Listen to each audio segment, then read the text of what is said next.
Good morning students. आज जो हम बात करेंगे nature of oxy acids. Nature of oxy acids, अगर नेचर ऑफ ऑक्सी एसिड्स की बात करें तो पहला क्वेश्चन ये बनता है कि हमारा ऑक्सी एसिड्स क्या होता है। अगर हम ऑक्सी एसिड्स की बात करें तो ऑक्सी एसिड्स क्या है कि जब भी आपके पास कोई एलिमेंट है और उस एलिमेंट की एक साइड आपका ऑक्सीजन अटैच हो और एक साइड आपका हाइड्रोजन अटैच हो, तो उसको हम क्या कह देते हैं, nature of oxy acids. Nature of oxy acids. अब नेचर ऑफ ऑक्सी एसिड्स की बात करना है। नेचर का मतलब क्या है कि वो जो आपका कोई एलिमेंट है या कोई कंपाउंड दिया गया है, जैसे मैं आपसे कहूँ H2SO4 है, तो नेचर का मतलब क्या है कि वो वीक है या स्ट्रॉन्ग है। अब देखिए ये ऑक्सी एसिड्स है। ऑक्सी एसिड्स का कैसे पता चला, यहाँ पे एक एलिमेंट है और मैक्सिमम इस एलिमेंट की जो नेचर होती है ये नॉन मेटल होता है, क्योंकि नॉन मेटल ही अपना ऑक्सी एसिड्स बनाता है। तो यहाँ पे नॉन मेटल हो गया और यहाँ पे क्या है, इधर क्या होता है आपका हाइड्रोजन आ गया है और इधर क्या है आपका ऑक्सीजन है। तो इस कंडीशन को हम क्या कहते हैं, ऑक्सी एसिड्स कहते हैं। अब इस ऑक्सी एसिड का हमें क्या करना है कि ये वीक है या स्ट्रॉन्ग है। तो देखिए इसमें क्या करना है, जितना हाइड्रोजन है उतनी हाइड्रोजन से उतना ऑक्सीजन कट करिए और जितना ऑक्सीजन बचता है, देखिए अब यहाँ पे दो हाइड्रोजन है, दो हाइड्रोजन से दो ऑक्सीजन कट किया तो कितना ऑक्सीजन बचा, 2। तो अगर ऑक्सीजन 0 या 1 बचता है तो वो आपका कैसा होगा, वीक एसिड। कैसा होगा आपका, वीक एसिड। और N अगर आपका 2 या 3 बचता है तो वो आपका होगा स्ट्रॉन्ग एसिड। अब जैसे ही हमने यहाँ पे H2SO4 लिया है और हम इस H2SO4 की बात करें तो 2 हाइड्रोजन से 2 ऑक्सीजन कट हुआ। तो ये जो है ये ऑक्सीजन है, N की जो वैल्यू है क्या है, ऑक्सीजन है। तो यहाँ पे N कितना आया, कितना ऑक्सीजन बचा, 2। तो कैसा हो गया आपका स्ट्रॉन्ग एसिड। मैंने आपसे कहा HClO4 कैसा है, तो एक हाइड्रोजन से एक ऑक्सीजन कट हुआ, कितना ऑक्सीजन बचा, 3। तो N की वैल्यू कितनी आ गई, 3। तो 3 पे भी ये कैसा होगा आपका स्ट्रॉन्ग एसिड। कैसा हो जाएगा आपका स्ट्रॉन्ग एसिड हो जाएगा। और देख लेते हैं, जैसे मैंने आपसे कहा H5IO6, ये वेरी वेरी मोस्ट इंपॉर्टेंट। तो H5IO6 की बात करें तो यहाँ पे क्या है, हाइड्रोजन कितना है, 5 और ऑक्सीजन कितना है, 6। तो 5 से 5 कटा तो कितना ऑक्सीजन बचा, 1। तो N की वैल्यू कितना आ गई, 1। तो N की वैल्यू 1 पे कैसा होगा, वीक एसिड। तो यही आपको याद रखना है, ऑक्सी एसिड्स में हाइड्रोजन से ऑक्सीजन कट करिए, हाइड्रोजन से ऑक्सीजन कट करने के बाद जितना ऑक्सीजन बच रहा है, अगर ऑक्सीजन बचता है 0 या 1 तो वो कैसा हो जाएगा आपका वीक एसिड। और ऑक्सीजन बचता है 2 या 3 तो वो कैसा हो जाएगा स्ट्रॉन्ग एसिड। अब कभी कभी क्या होता है कि वो मैक्सिमम में पूछ लेता है कि मैक्सिमम एसिडिक स्ट्रेंथ, इस तरह से क्वेश्चन आता है। मैक्सिमम एसिडिक स्ट्रेंथ, उसने यहाँ पे क्या बोला है आपको, HClO। सेकंड बोला है उसने आपको HClO2। थर्ड बोला है उसने आपको HClO3। फोर्थ उसने बोल दिया आपको HClO4। तो एक बात याद रखिए, अगर सेंटर एटम सेम है, अब यहाँ पे सेंटर एटम कौन है, क्लोरीन। तो सेंटर एटम तो सेम आ रहा है। तो अगर सेंटर एटम सेम है, क्या है, सेंटर एटम सेम है, तो हम क्या करेंगे, यहाँ पे एक केस बता रहा हूँ मैं आपको, ये बात याद रखिए। यहाँ पे दो केस बनते हैं। एक तो वो बनता है जब इफ सेंटर एटम सेम,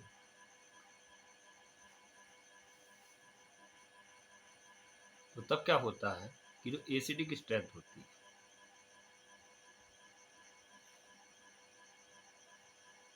वो डायरेक्टली प्रोपोर्शनल होती है number of oxygen atom. Number of oxygen atom, जितना आपका ऑक्सीजन एटम होगा उसका नंबर होगा उतने ही एसिडिक स्ट्रेंथ। कब, जब सेंटर एटम आपका सेम है।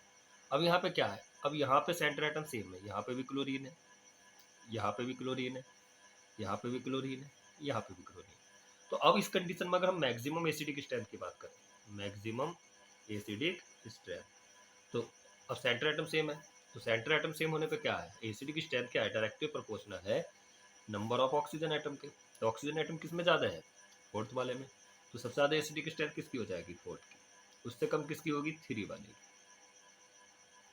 उसके बाद सेकंड वाले की, उसके बाद फर्स्ट वाले की। तो इसमें ये याद रखना, अगर आपसे डायरेक्ट पूछ रहा है कि ये कैसा है, तो आप डायरेक्टली एन से निकाल सकते हैं।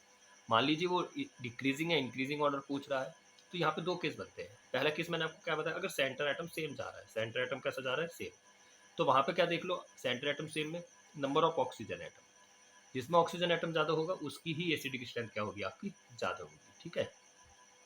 सेकंड क्या केस है, सेकंड में ये है, मान लीजिए आप इस बार आपके पास ऑक्सीजन एटम सेम नहीं है, सॉरी सेंटर एटम सेम नहीं है, if centre atom different,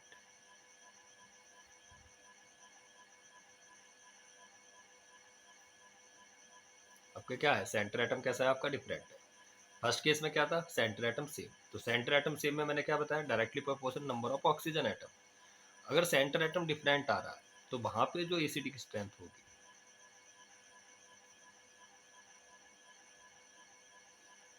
acidic strength वो डायरेक्टली प्रोपोर्शनल किसकी होगी, electronegativity of, electronegativity of centre atom, electronegativity of centre atom, जिसकी इलेक्ट्रोनिगेटिविटी ज़्यादा होगी उसी की एसिडिक स्ट्रेंथ क्या होगी, आपकी ज़्यादा होगी। जैसे मान लीजिए मैंने आपसे यहाँ पूछा डिक्रीजिंग ऑर्डर ऑफ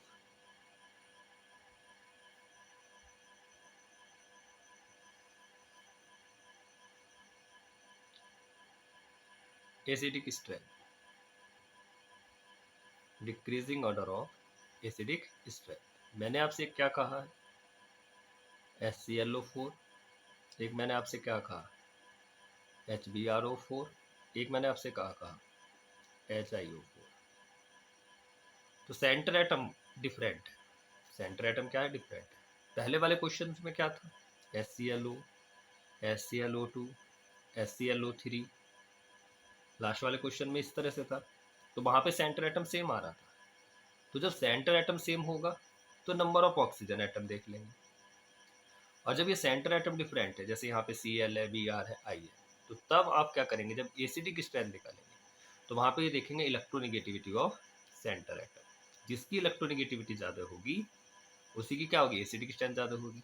अब आपको पता है ये एक ही ग्रुप में होता है, Cl Br I, एक ही ग्रुप में क्या होता है, टॉप टू बॉटम चलने पर आपकी जो इलेक्ट्रोनिगेटिविटी है, इलेक्ट्रोनिगेटिविटी वो क्या होती है, आपकी डिक्रीज होती है। तो जब इलेक्ट्रोनिगेटिविटी डिक्रीज होती है तो सबसे ज़्यादा किसकी होगी, HClO4 की, क्योंकि इसकी क्या है, इलेक्ट्रोनिगेटिविटी सबसे ज़्यादा है। तो HClO4, उससे कम किसकी होती है, Br की, BrO4, और सबसे कम किसकी होती है, HiO4। इस तरह से आपको एसिडिक स्ट्रेंथ निकालनी है। Centre atom same, centre atom same, तो सेंटर एटम सेम में नंबर ऑफ ऑक्सीजन एटम, और सेंटर एटम डिफरेंट तो इलेक्ट्रोनिगेटिविटी इसकी ज़्यादा। दोनों केस पता चल गया। फिर से बोल रहा हूँ, सेंटर एटम सेम तो number of oxygen atom, centre atom different तो इलेक्ट्रोनिगेटिविटी, जिसकी इलेक्ट्रोनिगेटिविटी क्या होगी, ज़्यादा होगी, उसी की एसिडिक स्ट्रेंथ भी क्या होगी, ज़्यादा होगी। इतना कर लेंगे आप, ठीक है। एक बात मैंने क्या बताई इसमें, फिर से रिपीट कर रहा हूँ, अगर आपसे कोई सिंगल एटम दिया जा रहा है जैसे H2SO4, तो सिंगल एटम में क्या करना है, जितनी हाइड्रोजन है उतनी हाइड्रोजन से उतनी ऑक्सीजन कट करिए, और जितनी ऑक्सीजन बचती है वो N मान रहा हूं मैं, अगर 0 या 1 आती है तो वो क्या होगा, आपका वीक एसिड, कैसा होगा, वीक एसिड, और अगर 2 या 3 आते हैं तो स्ट्रॉन्ग एसिड, कैसा हो जाएगा आपका, स्ट्रॉन्ग एसिड। ठीक है, तो ये नेचर ऑफ ऑक्सी एसिड थी जो आपको बहुत अच्छे से प्रिपेयर करनी है, ओके, ठीक है।